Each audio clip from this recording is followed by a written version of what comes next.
Pastor George Thomas, many years ago on an Easter Sunday, got up for his Sunday morning message on this Easter.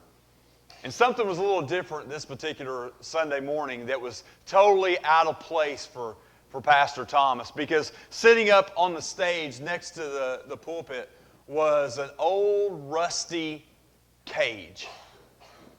Old rusty bird cage.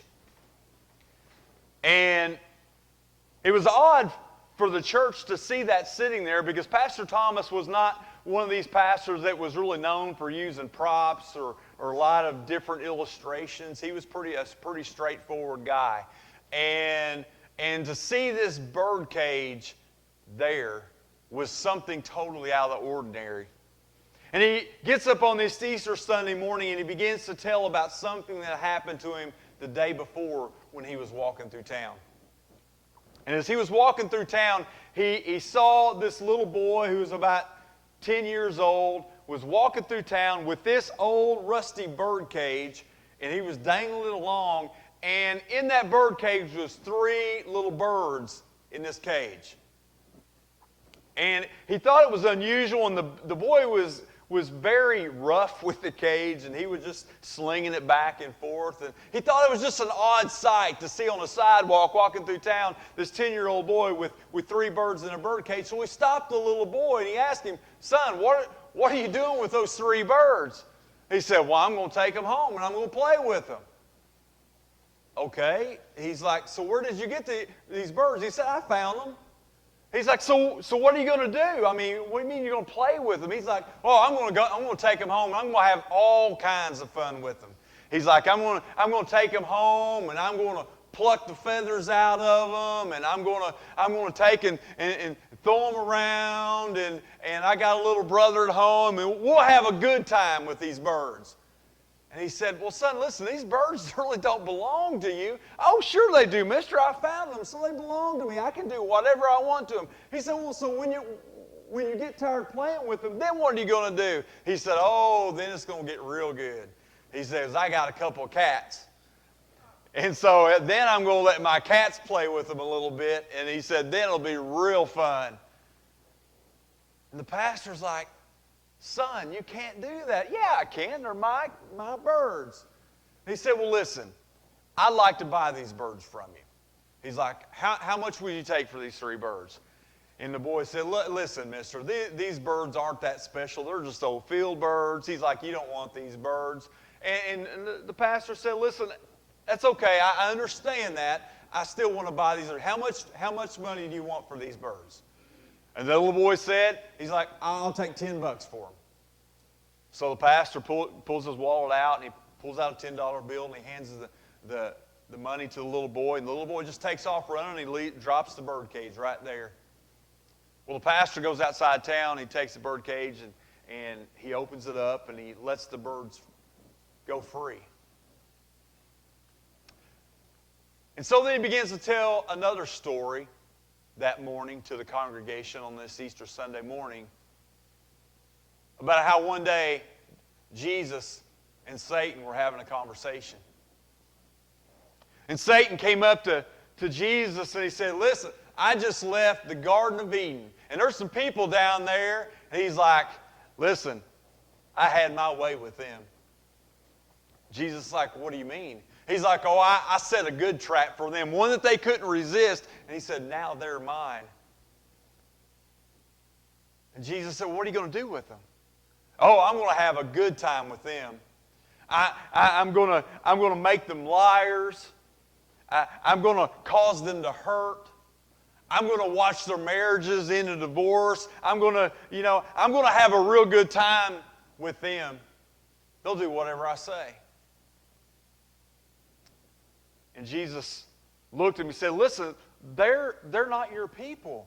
"Oh," he's like, "Yeah, you like to believe that they're your people, but no, I own them now. They're mine. I'm going to have my way with them." And Jesus said, "Okay, I would like them. What's it going to cost?" Satan says, "You don't want them. They're going to hurt you. They're going to say that they love you, but they're just going to hurt you. Jesus said, I don't care. What's it going to cost? And Satan looked at him and he said, your life. Your life.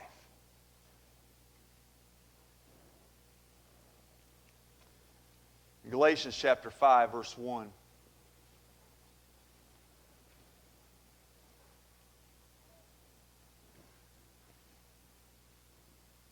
It's the only verse I'm going to use today. This one verse. It is for freedom that Christ has set us free. It is for freedom that Christ has set us free. Stand firm then, and do not let yourselves be burdened again by a yoke of slavery. And I like the picture that's on the screen this morning. Because many of us in our lives, and maybe sitting in this room today, you feel like you're in a jail cell right now. You feel like you're those birds in a cage, and it's like you're getting played with. I mean, you can understand and almost put yourself in that situation of those little birds that this little boy is getting ready to take home, and he's getting ready to poke and prod and pull the feathers out and make you hurt. And eventually feed you to the cats. Because that's what the devil likes to do with each and every one of us. And maybe right now in life you feel exactly that same way, like you're in this situation and there's nothing you can do to get out of it. That when you get up on Monday morning and right now you come through a holiday weekend where you've gotten a couple days off from work, and you know that tomorrow morning you're getting ready to walk into a place where you spend most of your time at, working for somebody you maybe don't like very well. Or you're going to walk in and you're going to be around a group of people that you just don't care a whole lot of being around right now. And they make fun of you and they make your life miserable, but you got to go. And you feel like you're in this cage. Or right now, maybe in this room, there's some you feel like you're in a marriage and it's like this marriage is almost, it's not a place of freedom. It's not a place that what God intends for marriage to be. But for some reason, you've allowed the enemy to come into this marriage, and now this marriage almost feels like this cage, this jail cell, and you don't know how to react, and you feel like you're getting beat up each and every day because now you just don't really like each other that much. And the devil's having his way. And you feel like you're getting ready to be fed to a cat. And sometimes you just feel like there's no way out. Or you're in this prison, or you're in this jail, or in this cage right now where you have a son or a daughter who like you maybe once had such a great relationship, but as they've grown and become teenagers and maybe gone out of the house, and now they're totally different from what you'd ever expected them to be. And you find yourself fighting all the time, and you can't even believe this is even your own kid, because this isn't the way I raised you. These aren't the things you learned in church. And so now you're in conflict with one another, and it feels like this relationship that once was so good and so godly and so righteous in the way that God intends for our family relationships to be, and now all of a sudden you feel like you're in a cage. And you wonder, how did we get here?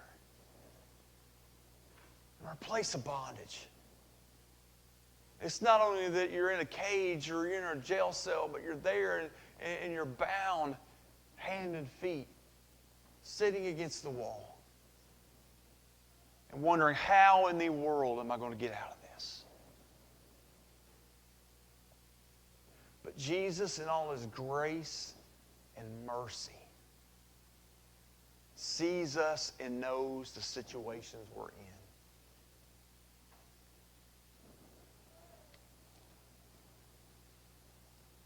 And it is for freedom that Christ has set us free. Stand firm then, and do not let yourselves be burdened again by the yoke of slavery.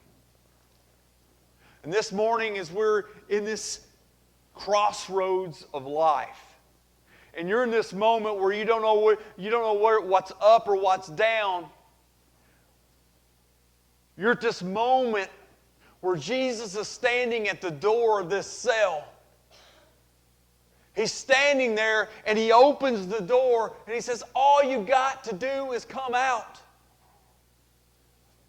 All you got to do is break off those chains that have you bound right now, because I have set you free.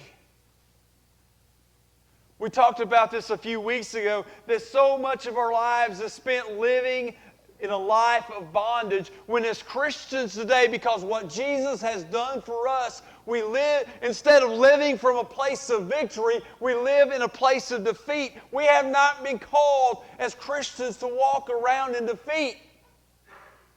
We're not called to live a life of defeat. We're called to live a life of victory. And being free means we can do exactly that. Our perspective should begin to change. Does life change? Does the circumstances of life change? No, absolutely not. But you know what? Knowing what Jesus did for me, and knowing that He has set me free, knowing that He loves my family, that He's guiding my life, He's guiding my family, that even though things are going to come up, even though marriages are going to go through hard times, even though our kids are sometimes going to go off the wrong direction, I know because what Jesus did for me and my family and the victory I have in Him, that I know I can stand and begin to walk in that freedom, and know that He has got everything under control. Amen? We don't have to live in a cage anymore. We don't have to. We don't have to. Because of the price that Jesus paid.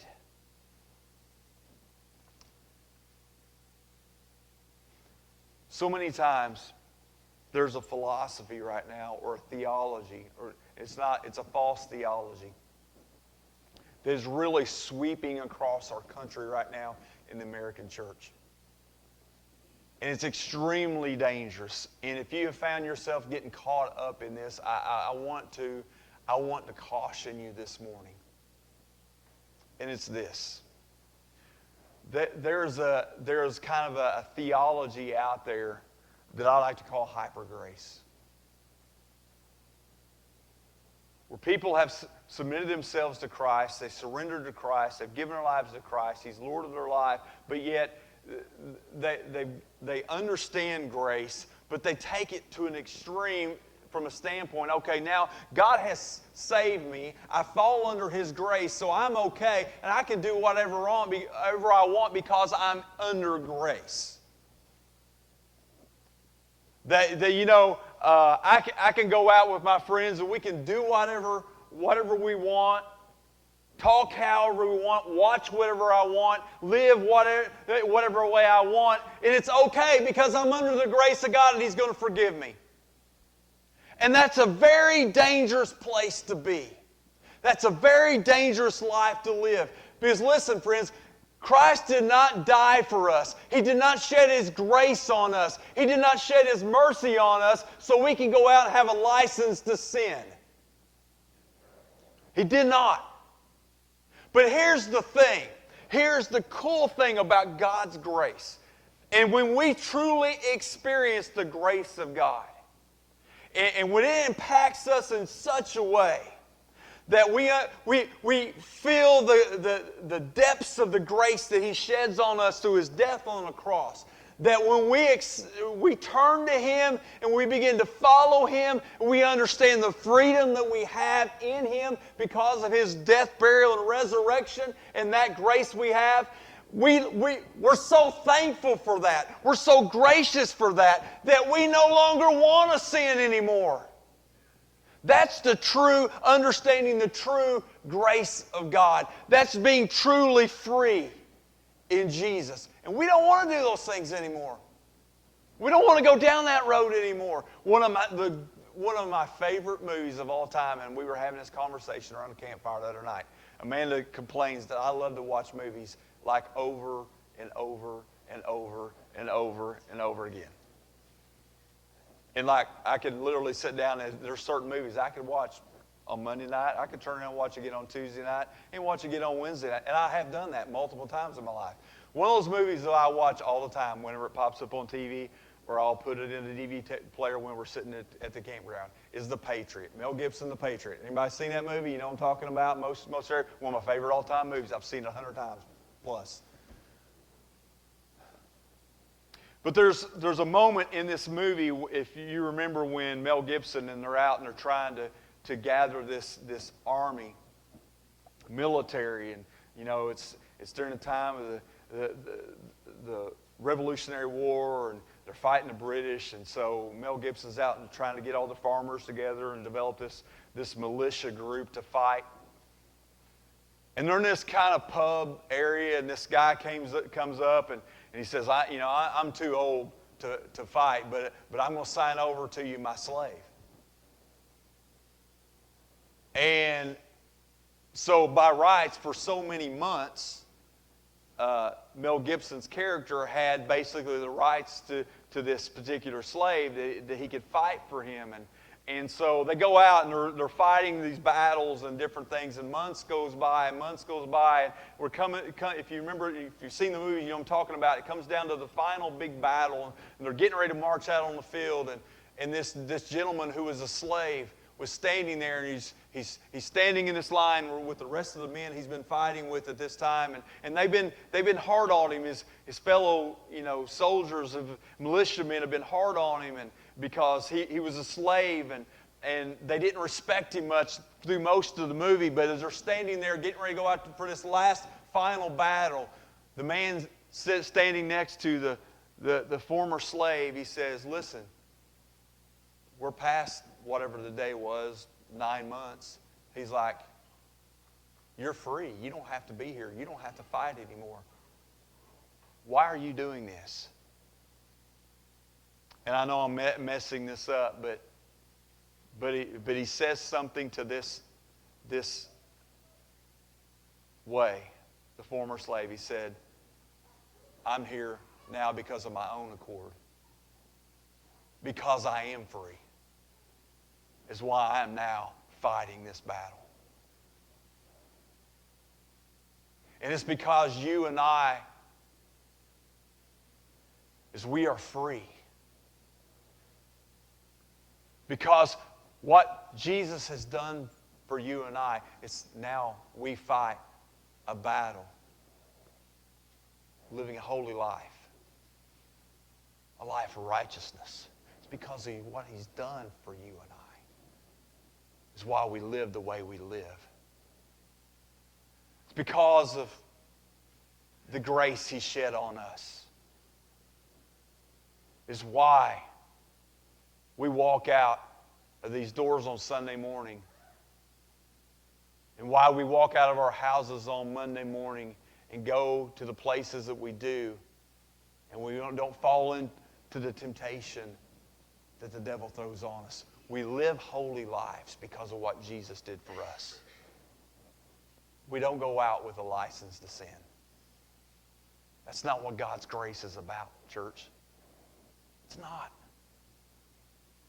Are we going to be perfect? No, absolutely not. But I can tell you one thing. I want to strive daily to walk in the steps of Jesus. There's no better place to be. I can't imagine dealing with some of the things that comes our way as we live in this fallen world without following Jesus. And I have tried to live this life without following Jesus, and it didn't work out so well when I was doing that. It didn't.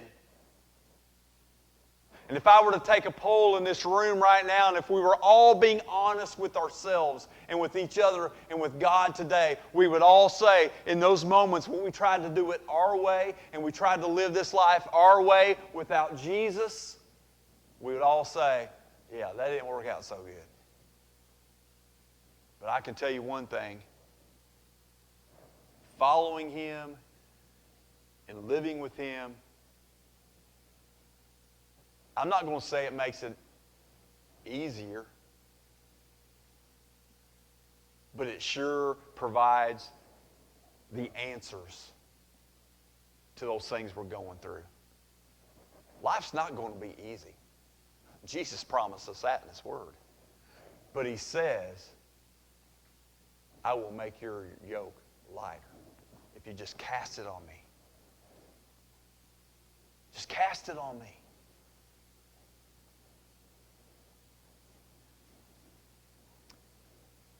And those cages that we're in and those jail cells that we feel like we're living in, oh man, we don't have to be there anymore. And when we step out and we walk into this life just like that former slave in that movie,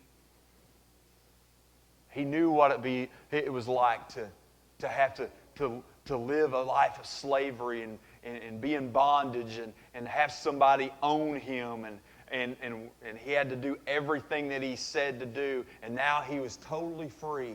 And now he's fighting to continue to have that freedom in this country at that time. And I'm telling you what, I'm going to fight every day to continue to have a spiritual freedom that I have in Jesus Christ. It's what being a Christian's all about.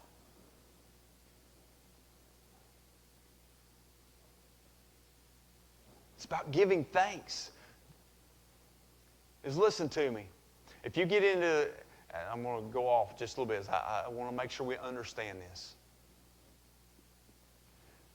If we start looking at the grace of God as a license to sin and to think it's okay because His grace will cover me, this is what you're doing.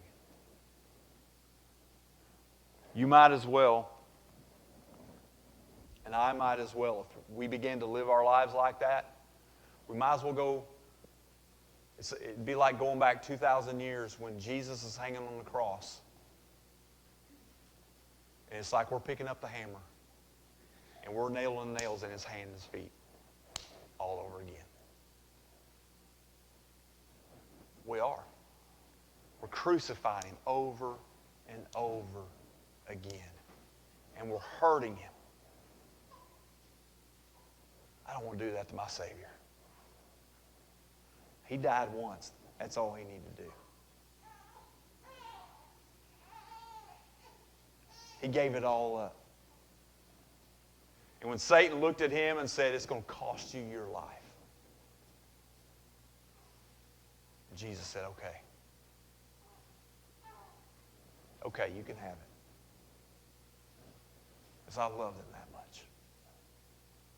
And you're not going to have your way with them. And you're not going to try to kill them. I want them to be mine.